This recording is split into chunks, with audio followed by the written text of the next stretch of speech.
ഉണ്ണി മുകുന്ദന്റെ career ബെസ്റ്റിലേക്ക് എത്തുകയാണ് Marco. വൻ ഹൈപ്പിലെത്തിയ ചിത്രത്തിന് മികച്ച അഭിപ്രായമാണ് ലഭിക്കുന്നത്. ഇപ്പോഴിതാ മാർക്കോയ്ക്ക് ലഭിക്കുന്ന മികച്ച പ്രേക്ഷക പ്രതികരണത്തിൽ സന്തോഷം പങ്കുവച്ച് രംഗത്തെത്തുകയാണ് ഉണ്ണി മുകുന്ദൻ.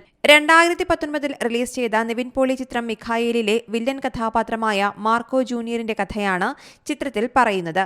6 വർഷം മുൻപ് വില്ലനായും ഇപ്പോൾ നായകനായും മാർക്കോയെ അവതരിപ്പിക്കാനായതിന്റെ സന്തോഷമാണ് താരം പങ്കുവച്ചത്.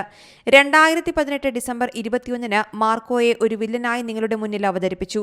2024 ഡിസംബർ 21 മാർക്കോ നായകനാണ്.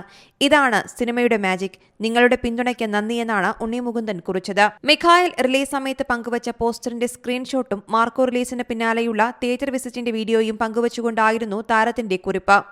ഹനീഫ് അദേനിയാണ് ചിത്രം സംവിധാനം ചെയ്തത്. മിഖായേലിലെ മാർക്കോ എന്ന വില്ലനെ പ്രധാന കഥാപാത്രമാക്കിയാണ് മാർക്കോ ഒരുക്കിയിരിക്കുന്നത്.